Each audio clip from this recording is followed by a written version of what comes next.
Okay, don't worry. You shouldn't be nervous. You're talking. You're talking to your family here, of course, your Vissel Kobe family. Okay, so I'll get started. Okay. Hi, Thomas. You are the first J.League player in 21 years to be called up to the European Championship.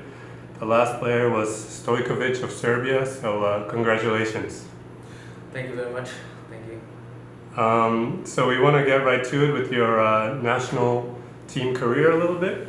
So you made your national team debut as a 20-year-old in 2006. Can you remember what it was like and when you got your first call-up? Yeah, I do remember. When I was called up, I was actually driving, I think, from Belgium to Amsterdam. And I remember getting text messages from a few people that I was called up. So I remember the moment when it happened. It's quite a special moment. I was still very young to be called up for national team, so it's very, very unique. Okay, and do you remember your first game? I believe it was against Luxembourg, but do you remember how you played? Yeah, I do remember. I mean, I think a lot of players will remember their first game. It was actually a strange game because we played Luxembourg and it was snowing a lot, and I remember the game being cancelled in the 70th minute or something, or 75th minute, and we were all. I mean, I was wondering that if the game was actually called allowed as a cap, because for me it was very important. It was my debut, and I was just afraid that the game wasn't official anymore. So by the end they said, okay, it's still an official game, so it's still one cap. So I was quite happy with it. So you guys got the win after 70 minutes? Yeah, I think it was 2-0. I'm not sure. I'm not sure the result, but for sure we won. I know that. Okay. On 14 occasions, you were captain of the team. Does it add another layer of responsibility when you wear the captain's armband? And were you surprised when they chose you? Because I think you were quite young. Yeah, I think I was 23. I think at that time when they, I was young, but I think. I mean, it always gives you responsibility being a captain. But I always said when I was captain at the club as well, I don't really change how I am, because I think people make you captain because the way you perform, the way you are outside the pitch, or when they give you officially the armband, I don't really want to change, So, and that's what I didn't do as well when they gave me the armband with the national team. I was very proud, because I think being captain of a country is something big. And I just played my games being the same person as I was, and tried to not to change. And of course, yeah, you have responsibilities always, but I think even without the armband, you need to give yourself these responsibilities to make sure you perform well for your team and behave well, outside and inside the pitch. When you join the team now, who's the captain? Now? Yeah. And now it's Eden Hazard, it's the official captain. Okay, and do you take up a leadership role as well in the team, or is it kind of given to the captain then? No, I think we have a lot of experienced players, a lot of natural leaders as well in the team. We always had, I felt, in the national team, players who were also captain in their club. So I think it's very important when we have meetings, it's always with a couple of players, experienced players. So officially Aiden is the captain, and he will make the decisions when there's like a decision to make, but it's always when the coach will talk to players, it's always like a small group. And I think it's a good thing, the more natural leaders you have in the team, the better it is, I think, so we have that strong mentality and how do you say that, togetherness within these players in the group, so I think it's a very good thing. Okay. So I think there were a lot of injuries maybe and some bad luck along the way, that your first tournament wasn't until the World Cup in 2014. Do you remember what that first experience was like? Were you nervous? I mean, it was the first time because it's the first time we qualified in my career. I think the last time was 2002, Japan and South Korea. And then after, we never qualified until 2014, so it took a while to qualify again for a big tournament. So yeah, it was something special. I think for everybody, it was nobody really. I think there were one or two players only in that group who really experienced a big tournament, and for us, it was like a new experience and what we needed because we were a young, talented group, growing and going up. And for us, I mean, it was difficult as well because they were expecting some results from us because we were, as I said, a talented group with some qualities. But at the end of the day, it was still like a first experience, so it was still quite difficult.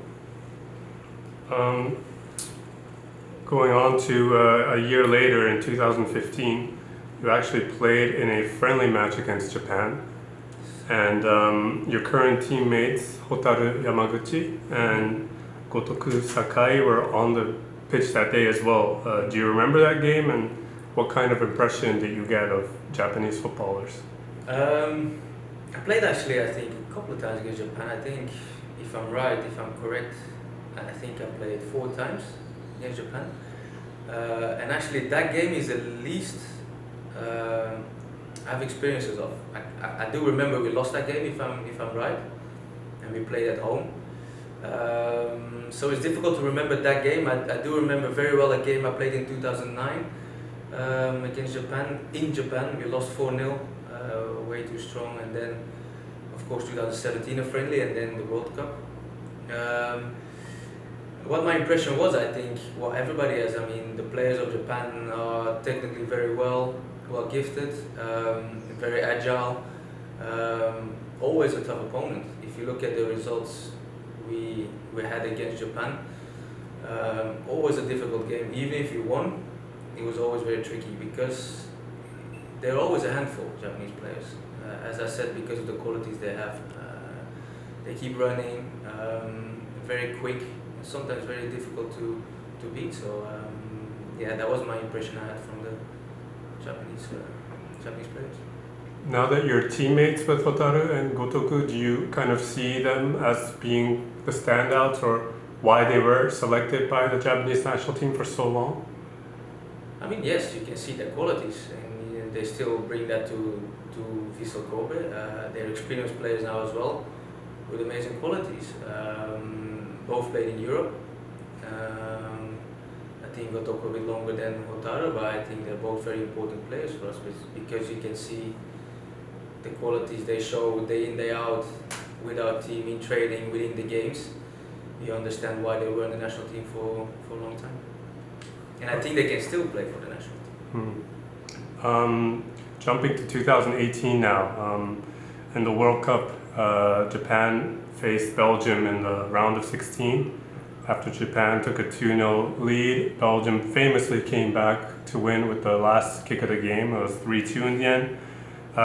For Japanese football fans, that remains a very bitter memory because, victory was so close and Japan has never gotten past the round of 16. The quarterfinals has been the goal for this team for some while. But can you tell us your emotions during that game or at the end of that game? It would be great to get the opposite perspective on this.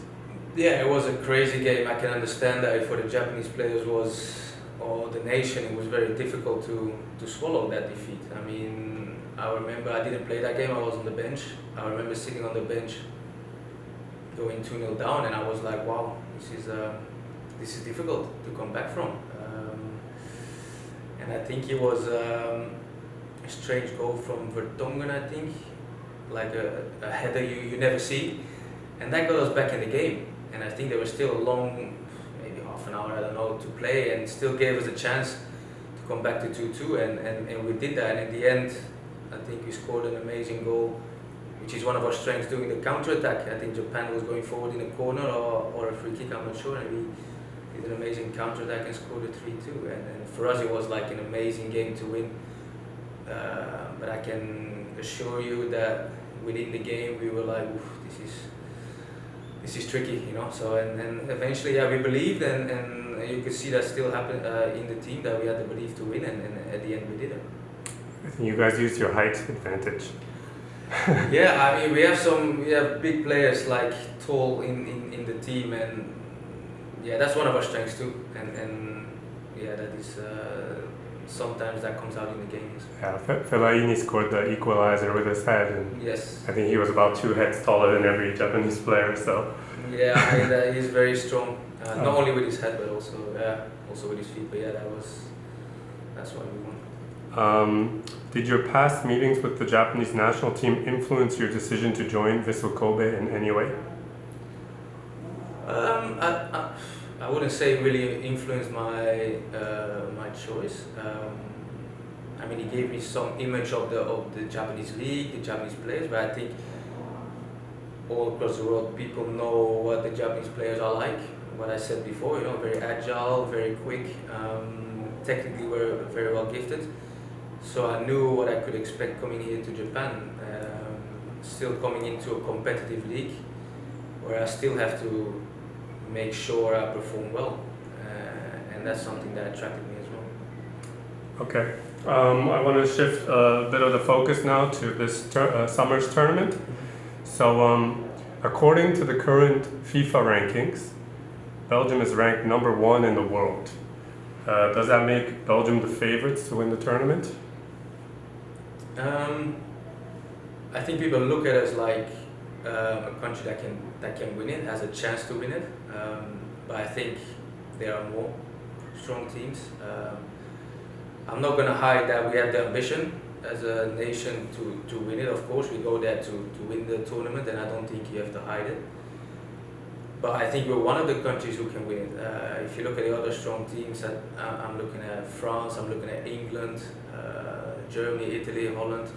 They're all strong teams, and at the end of the day, it's a tournament. So it's not like you're playing, let's say, 38 games in 1 year. You're at a tournament. If you go to the knockout stage, it's like a one game. And that depends on so many factors if you perform well or not. And you can have a bad day and go home, or you can have a very good day and still keep going. So you need, of course, a quality in your team, but you also need a bit of luck in the tournaments. And we just hope we can have a consistent performance throughout the whole tournament, and hopefully we can win it. So your current Belgium team features some big names with highly experienced players. How's the team dynamic? What do you mean by dynamic? Like? Well, is it a well knit group? Are you guys, do you guys understand each other off the pitch as well? Yeah, I think we understand each other very well, often on the pitch. Just because we know each other for such a long time. We've been playing together in the national team a long time. Even some players know each other from within their clubs. I know even players play together in the youth leagues, like when they were younger. And also we've been working with the same coach for a long time now, who has a certain system, a way of playing, which is very important for on the pitch. And I think we're also a group of friends outside of the pitch. We have great fun when we're in the hotel, because we spend a long time together off the pitch as well. So it's very important. As you say, they have a good positive vibe in the team, and I can say that's what we definitely have within this team. Who's the mood maker? Who's like the jokester? I mean, we have like some sort of little group we always hang around. We have a Tongan in there, we have Dries Mertens in there, Toby Alderweireld is in there. So we have like a few funny people in there who can make some jokes, and we always have fun with everybody. I mean, when you're at the table, you're on one group and you just talk always to the same people, but from there on we always have great fun. What language are you guys using when you're together? I mean, when the coach is speaking, most of the time of course is English, because all the players almost speak perfect English, so that's a good thing. And then you have the Flemish players, and you have the players who speak French. So, but we can communicate in French and in Flemish. So most of the players can speak both languages. Okay. I would like to talk about some individual players then. I think the Japanese audience would be curious. For example, Eden Hazard, your captain. What makes him special? He's special because he's a pure talent. Always been a talent from world-class level. He's very difficult to defend. He's low gravity, quickness of turning, with and without the ball, his scoring abilities. Yeah, he's a world-class player. So you have to match up with him in training. Yes, not only in training, but also I played against him in England a couple of times. Yeah, very tricky. As I said, he turns so fast because his gravity is so low. He's very strong on his legs, and he's tactically gifted and yeah, difficult to play against. So you're happy he's on your side this time? No, very happy. He's our captain. He's one of our strongest players, so I'm very happy he's on our team. Okay, moving on to another player, Kevin De Bruyne. Mm-hmm. He's been praised by some English pundits recently as the best midfielder in the world. Mm-hmm. What have you seen from him while playing with him that makes him stand out? I mean, I can agree with these pundits. I think, especially at the moment, he's maybe the best midfielder who's out there. Very influential to his team, scoring goals, making assists. I remember when he came to the national team, you could see his talent straight away.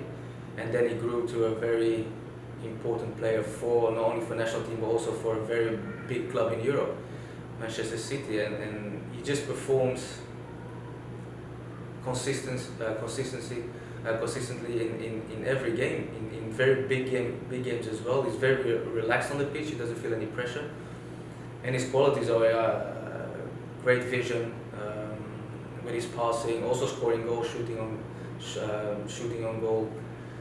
He's an amazing player. Well, in the J.League, I would say your physical presence tends to stand out in many games, but in the national team you have players like Romelu Lukaku, who proved in Italy this year that he's one of the best strikers in the world, and he kind of showed it with his physicality, but is he one of the strongest forwards you've ever faced?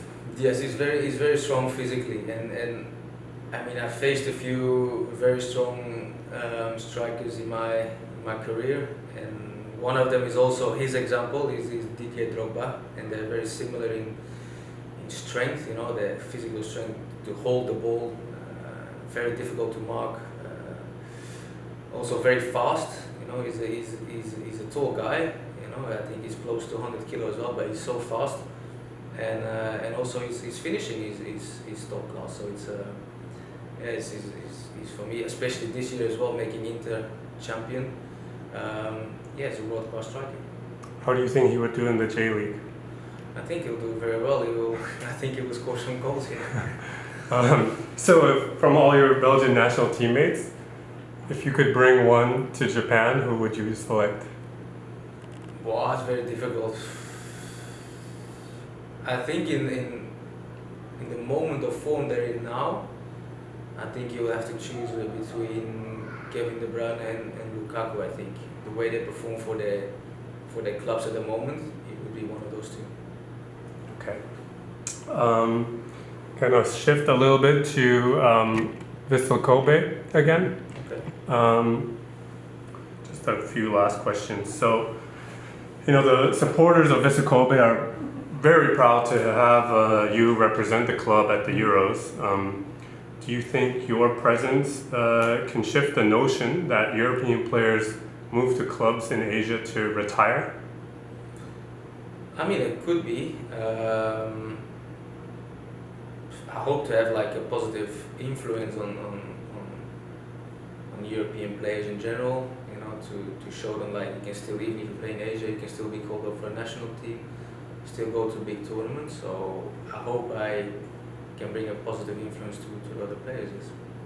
So you would say your selection in the squad is a possible sign that the competition here is good enough to warrant your place among your country's best? Yes, I think so. The only problem is that Japan is so far away from, and people might judge the league just because they assume something instead of really be able to follow the competition be able to follow the players and really can judge the qualities here. And I think that's the problem at the moment. If they could follow it a bit more, they might see the quality that is in this league.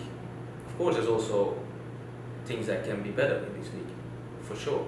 But I think there's certain level in this league who really positive towards European players. So do you have conversations with your teammates when you you know, go to national team duty? Do they ask questions about Japan and what the J.League is like? Yes, they do. They ask questions like how's life there, how's the competition there. Yeah, they're very interested because, as I said, it's so far away and so difficult to follow for them. They're very interested in how the league is and how life is in Japan. So does I'm assuming your coach Roberto Martinez is watching your performance here. Does he tell you that? Yeah, I think they watch all the games. If it's not him, maybe it's another member of the staff. But I think he takes his job very seriously, and I think they have like a bunch of players they follow, and I think they follow them week in, week out. Yes. Okay. One final question. So, you'll be gone for a while, but I think Vissel fans, just by the reactions we've seen from them on social media, they're going to be supporting you from Japan. So, is there a message you have for them? Anything you would like to say? Yeah, first of all, I'm sad that I will leave for a long time. Missing a few games as well. Normally in Europe the league stops and you don't miss any games for your club. So for me it's difficult to miss those kind of games for Vissel Kobe. But I hope I can make them proud in Europe. I hope I can represent Vissel Kobe in a positive way in the European Championships. So and just hope to make them proud. Okay, well, since you're going, we expect you to come back with the trophy. Well, I'll do my best, so I can assure you that. All right. Thank you, Thomas. Thank you very much. Thank you.